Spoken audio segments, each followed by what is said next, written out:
What's going on, everybody? And welcome to this week's edition of the Links and Locks Bets podcast, a very special edition. I'm Jason Sobel from the Action Network. He is Ben Everill from the PGA Tour, and we are live in person. I guess we're live sitting here now. We're probably not live when people are listening to it. That would be kind of impossible unless you're somewhere around here. And speaking of around here, we're at TPC Scottsdale. I mean, so many great places. We could be at the 16th hole, which is the greatest party in all of golf. The 17th, where I was camped out for my radio show. You came and joined myself and Michael Collins today, a drivable par 4. Where are we?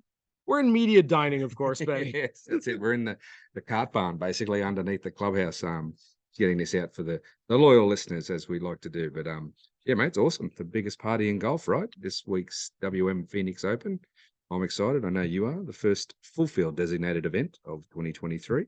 We're going to see 22 of the top 25 in the world here. Some very, very good golf is expected, and some huge crowds. Oh, are they playing golf this week? Yeah, apparently there's some football game on in town as well. I just thought we were all partying all week. Yeah. I was just going to cover the party. But Yeah. I guess we'll make some bets as well. We're going to make 18 bets, play 18 holes as we do every single week. But first, a reminder, the Links and Locks podcast, proudly presented by Bet365, the world's favorite sportsbook brand. Sign up with promo code ACTION to get Bet365's exclusive sign-up offer in New Jersey and Colorado. Bet $1 on any game, get $200 for free. And as I mentioned, we do it every single week during the PGA Tour season.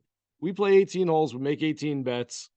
You've got them written down in front of you. I've got mine written down. We usually can't see ours. I'm kind of doing the little, like, back in math class where you look over your buddy's shoulder and you're like, you know what? I think I'm going to cheat off him, except I'm not sure he's smarter than me. So I don't know if I should cheat off that guy. Maybe I'll look at the other guy on the other side of me. But why don't you start us off? Ben, you are on the first tee here at TPC Scottsdale. I'm going to throw you my first outright option for this week. As you guys know, I like to do that, one at the top and one at the bottom of the show.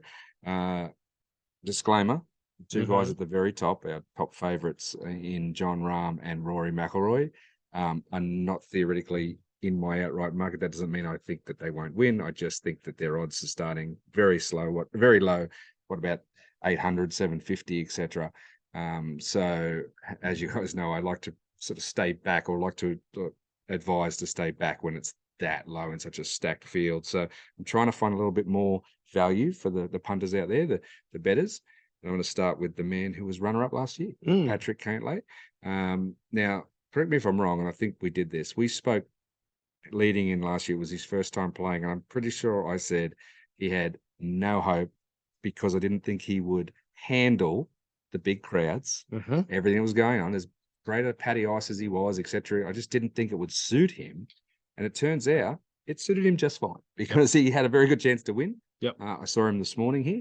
I told him this. I said, mate, I wrote you off, but you went out and did it. He said, Benny, I loved it. I didn't even really notice it, he said. I just got in my zone and off I went. I said, so I'm expecting the same this week. And he said, absolutely. I'm just going to get in the zone and have a crack. So I'm going to stick there. Cantlay is 2,000, I think I saw, or roundabout on most books. And I think there's some value there. Okay, so a few things here. First of all, you and I last year did our swagger rankings for this event. That's right. Because in the past, hey, I've always often felt like it takes a guy who's confident, maybe even cocky, who likes playing to the crowd and likes being in the spotlight.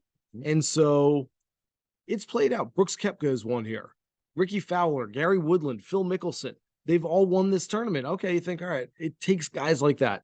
Well, what did we get last year? We got Scotty Scheffler and Patrick Cantlay in a playoff, neither of whom really scream swagger. Nothing against those guys. Fantastic world-class golfers, of course, but they're not the kind of swagger guys that would have made our list. You look at other recent winners, Webb Simpson and Hideki Matsuyama, they're not exactly swagger types either. So what does it tell us? Essentially, ignore that thought. I love the idea of looking at analytics, Ben, and using that to our advantage, but also using some personality-driven narratives to help. That's why I think it's so advantageous for guys like me and you to be out here with the PGA Tour, speaking to players. We know the players, but in this circumstance, I don't think it helps that much. That said, with my second hole, I am going to go with a guy who I do think has a little bit of swagger, but he also has a lot of comps to last year's winner, Scottie Scheffler, Okay. and that's his buddy Sam Burns. Now, All right. a lot of times, Ben, we make bets because I looked at all the analytics, I looked at the numbers.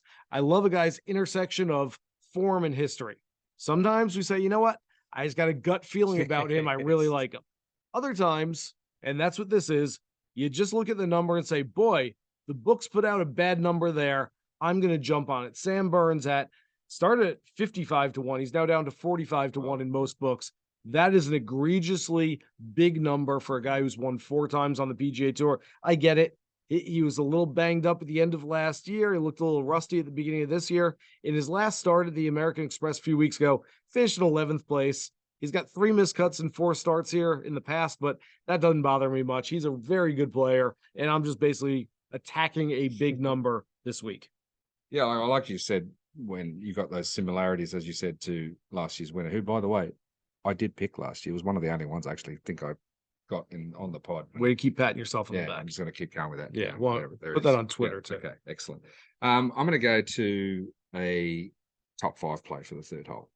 You actually mentioned his name, former 2-time winner, 4 top 5s in his repertoire, and that's Hideki Matsuyama. I saw the number of 650 for a top 5, and I feel like Hideki may be sort of coming into something, maybe sort of heading into the right space. Now, he's a notoriously good starter here as well. So I don't have him down for first round leader, but that's another option that you could use across the board. As I said, I think Matsuyama is definitely trending in the right direction. We're going to start to see some of his best golf. You look at my notes here? I've got it later. I had it sketched right here for the 10th hole. You see it, but you said he's a notoriously fast starter. I'm moving this from the 10th hole up to the 4th hole, and I'm going with my Matsuyama play, which is first round leader this week. First of all, Benny, thank goodness for the first time in a month, we don't have a multiple course rotation where we're trying to look at first round leader bets and go, well, if your book puts them all together, go after a guy on this course, but if it doesn't and separates, go after this type of play.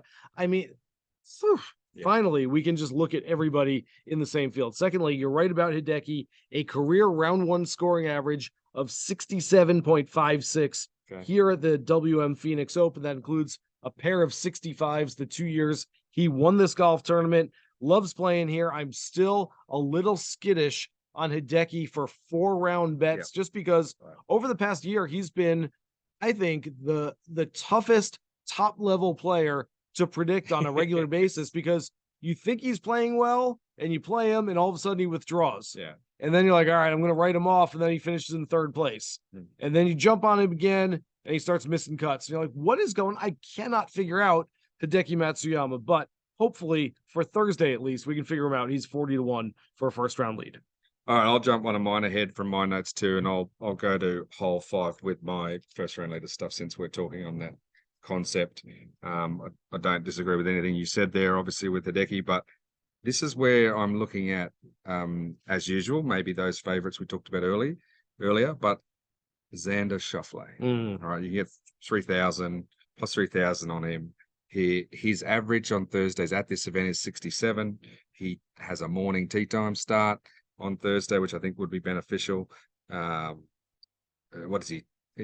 17th or better in the 5 times he's played here. Yeah, top 3 the last 2 years. And again, one of the guys I bumped into early today, out there, shipping, whatever, and he said to me, Benny, I finally don't really have any excuses. I'm almost back to 100%. So fitness, he claims, is not going to be an issue, not it's something he can excuse, where he said he still wasn't feeling quite right at the Amex and at Torrey. He thinks he's there now. And so, as such, with the record he's had here, I think that he is an option there at 3,000 for first round leader. I like that. I like everything about Xander this week. I would love to play him. He is just too short for me. He is a guy that I will be actually hoping that you don't win that bet, because I'm hoping he starts out with something around a 2 under 70 or a 2 under 69, 1 under 70. It's par 71 this week. Hoping he starts out okay. Don't shoot yourself out of the tournament, but maybe 5 or 6 shots out of the lead, because I would love to see his number drop to somewhere around 18, 20, 22 to 1, and I'll pick him up live going into the 2nd or 3rd round. So, but I do like him in all aspects this week. All right. 6th hole, I'm going to go with in fact, my next 2 plays are going to be President's Cup teammates of Hideki Matsuyama. The first one Oh, for a this is gonna be top interesting. 5 Sungjae Im, Oh, okay. who's been ball striking his way all over the place. This is, as our buddy Justin Ray of the 21st group tweeted out the other day, this is the tournament where strokes gained approach shots means more in relation to players scoring and results than at any other event throughout the entire year. Sungjae is a ball striking machine. I've got some other big time ball strikers on my list that I'll get to soon, but Sungjae for a top 5 plus 550. Okay.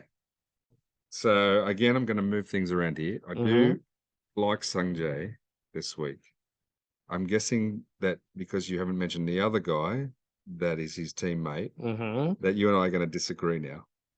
But I saw the matchup between Sungjae and Tom Kim, Okay. and I liked Tom Kim as the outsider at plus 100 in this matchup in what I think will be a very close match. Okay, but I just think, again, we said it at the start, Tom Kim hasn't been here before, but I think this is right up his alley. I think he will be ready to show off and ready to have a big week. Sungjae has a great record here. I just was looking for something in that matchup scenario where there was a plus number that I thought would be one that not only will be plausible to come to fruition, but also that'll be one of those ones you can ride with a bit of fun right through the 4 days. You know, like I feel like they're both going to play really well. Yep. And I just lent slightly to Tom because of being the underdog and because I think he'll live it up during this week's tournament. Well, that leads really well into my 8th hole because I had Sungjae for a top 5 with my last hole. This one I'll go Tom Kim. I've got it written down, folks. This is not me just sort of jabbing and moving with Benny's picks here. I have Tom Kim top 10 written down plus 260. Look, we can both win that. You win Tom Kim over Sungjae in a matchup bet. Sungjae finishes 4th. Tom Kim finishes 2nd. Yeah, we're all winners on there all you those go. things. How's that sound? That sounds sensational. Okay. All right. Let's get to the 9th hole. Finish out this opening 9. I like to do the 9s with a long shot. I'm going to throw to my Aussie bet of the week. I'm going to go to a gentleman who was 3rd when last time he played, which was last week overseas. Yes. Lucas Herbert, 100 to 1 in places I saw, coming in slightly in other places. But look, he was 3rd, as I said, in the Saudi International, or whatever they call that one, the PIF International Saudi event. Yeah. Get all the sponsor names in there.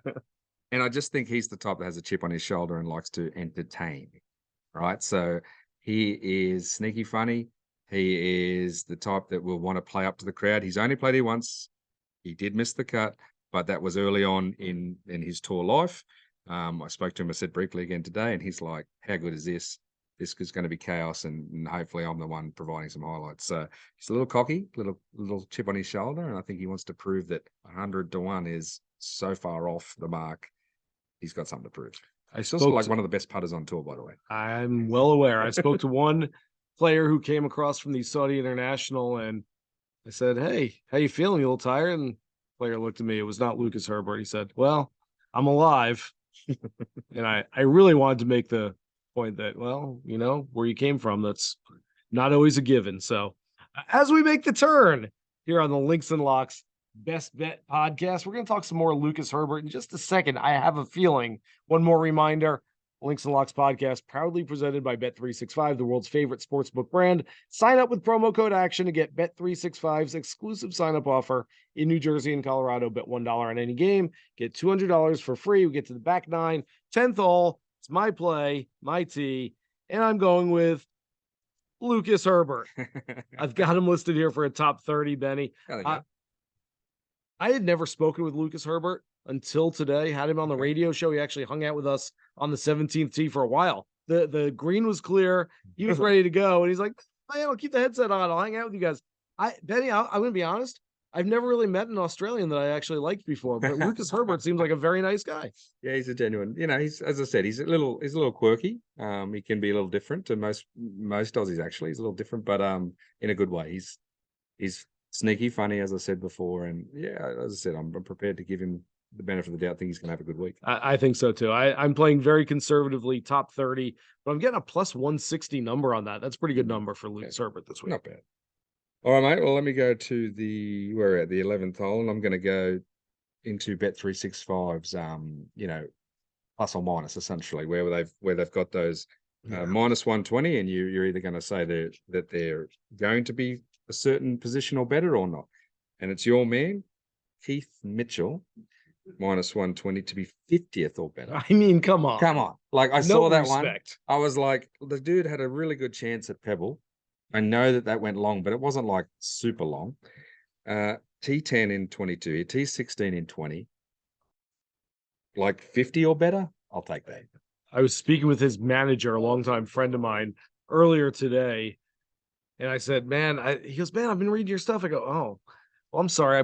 You probably want to get a restraining order on me for all the Keith Mitchell stuff I've been talking about." He goes, "I tell you what," he said, "when Keith's about to not play well, I'll let you know, but I haven't seen it lately." Yeah. And I said, "Okay, that's good to know." So I'm completely with you on that. I mean, look, this is more of an iron type golf course, an approach golf course than a driving course. I want to target him more on place where you drive the ball, but for a 50th place finish, yeah, sign me up. Yeah. All right. My next play on the 12th hole, I'm going with the top 20 on a guy who maybe not too long ago we weren't mentioning when it comes to prognosticating golf tournaments, but the fact that he's won here, he's got 2 runner-ups, he's got a 4th place finish, and he started to play some good golf. A couple of weeks ago, finished in 11th place at Torrey Pines. I spoke with Rickie Fowler earlier today. Seems very confident in his game. Went off campus. He was here for a little bit, but went off campus to work on his game, get away from the crowds, get away from all the hubbub here at TPC Scottsdale. I love everything about it. He seems like the old Rickie once again. Okay. He's confident in his own abilities.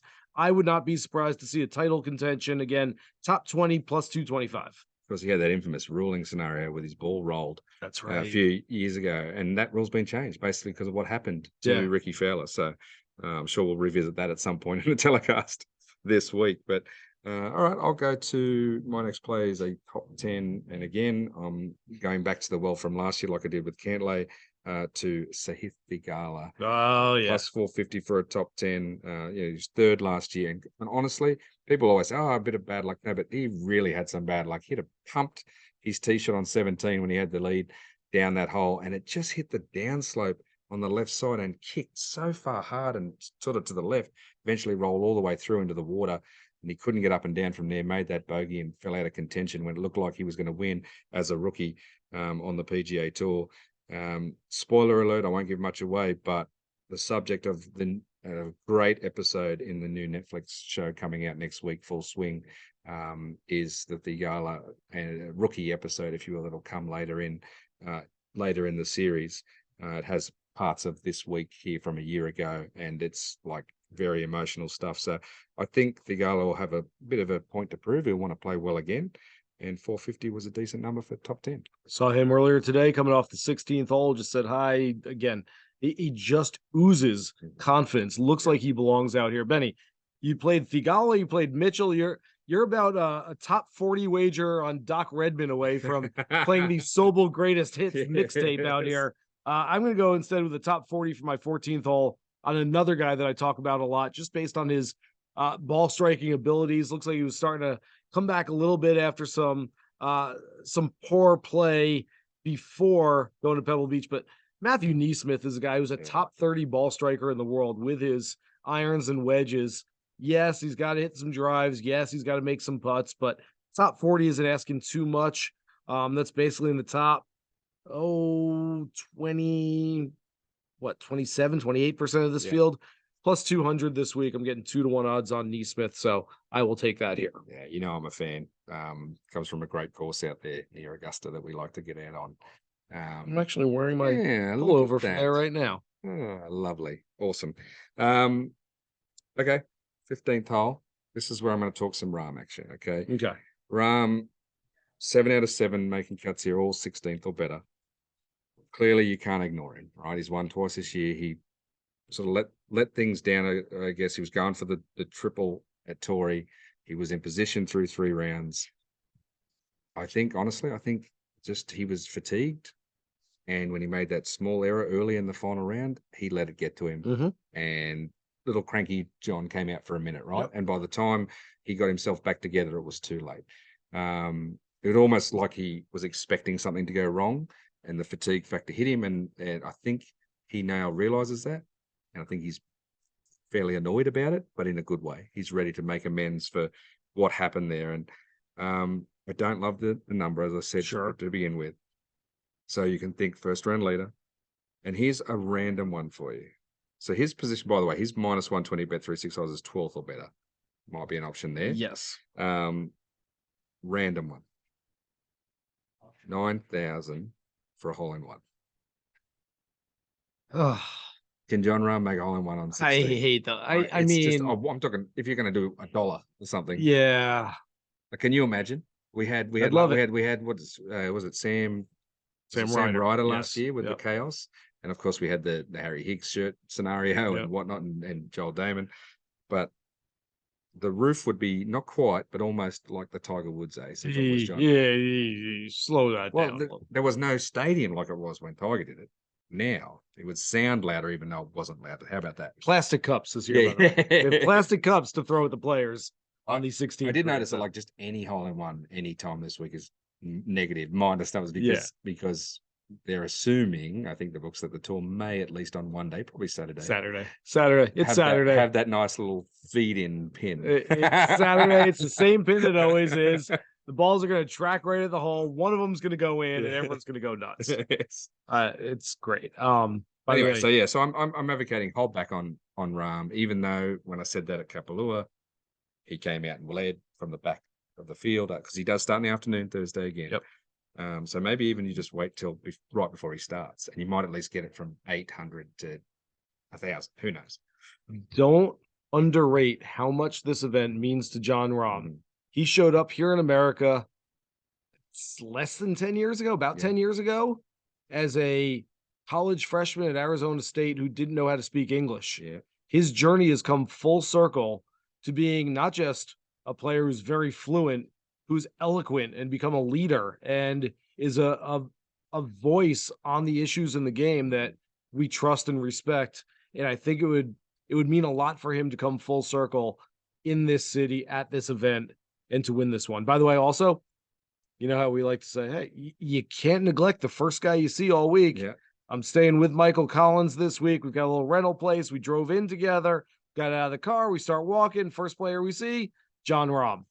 That's a sign right there. Xander Schauffele for me, just quietly. So okay. Well, there you go. That's who I saw first. All right. 16th hole. I absolutely love this matchup. I don't know why the number is what it is, but it has to just do with the fact that Tommy Fleetwood has never played this golf tournament before. But guess what?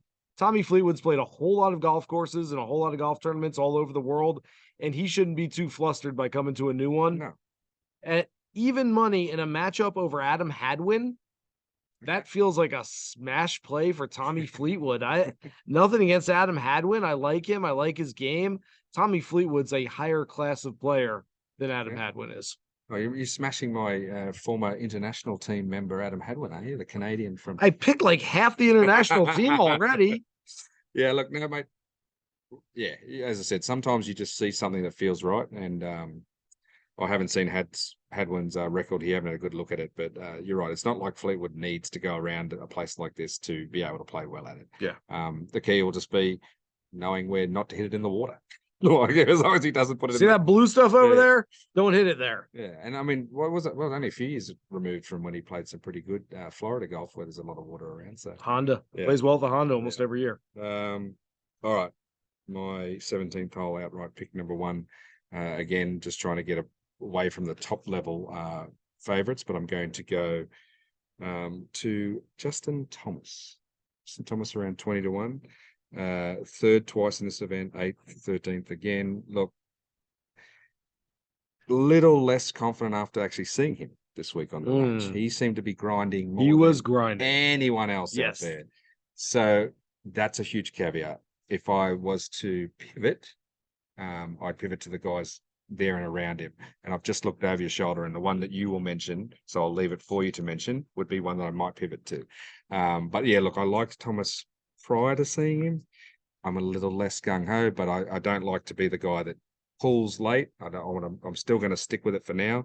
But after what I saw, I would probably flip my two. So I'd start with Thomas at the start of the pod, and I'd have Cantlay at the end. Yeah.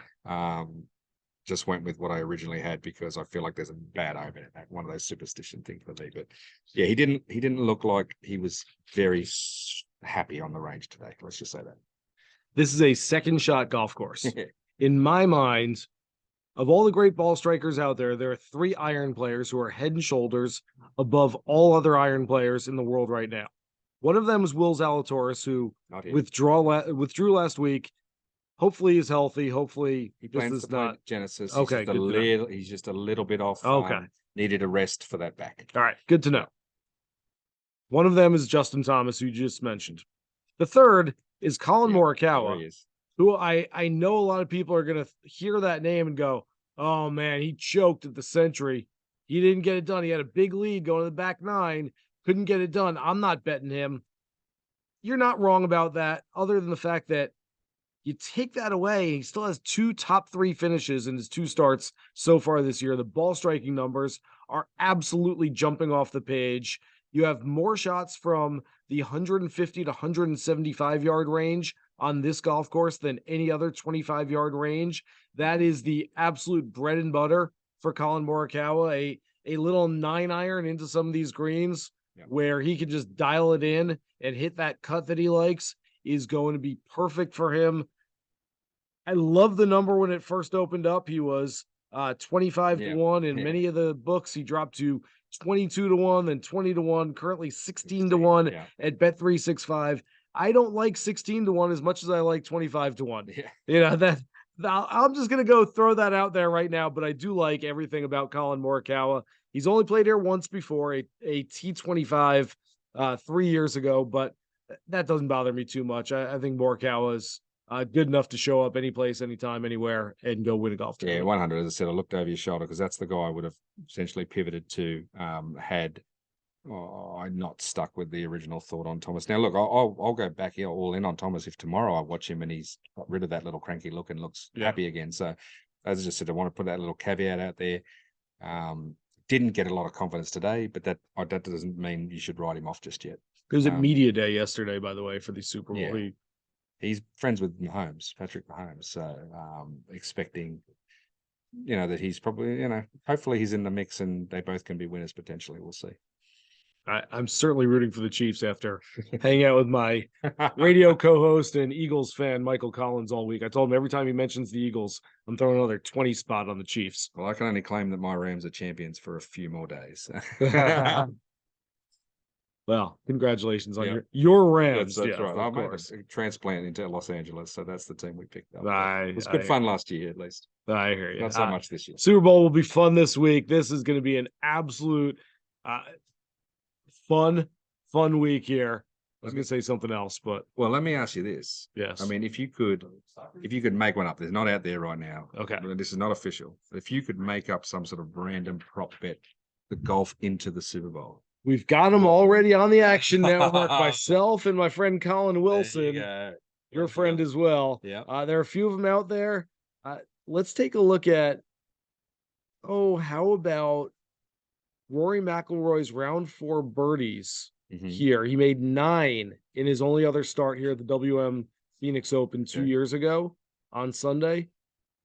That +1 against total punts -1. If he makes 9 birdies again, that -115 number is going to be smashed because there ain't going to be 10 punts in that Super Bowl game. I'll tell you that much. That's it. I think that they've definitely got an option out there, haven't they? I hope some of the books come up with some really creative stuff that, like 4th round score versus certain yards or check out the Action Network and Action app because Colin Wilson and I will have that up when you're listening to this. We're working on it right now, and that should be up very, very soon. So for Ben Everill, I'm Jason Sobel. Thanks to everybody out there for listening to this episode of the Links and Locks Best Bets podcast. As always, find us anywhere you find your favorite podcast. Listen, download, subscribe, and rate us every single week. Thanks so much to everybody out there for listening. Good luck with your bets for this week's WM Phoenix Open. Here's hoping you hit the green.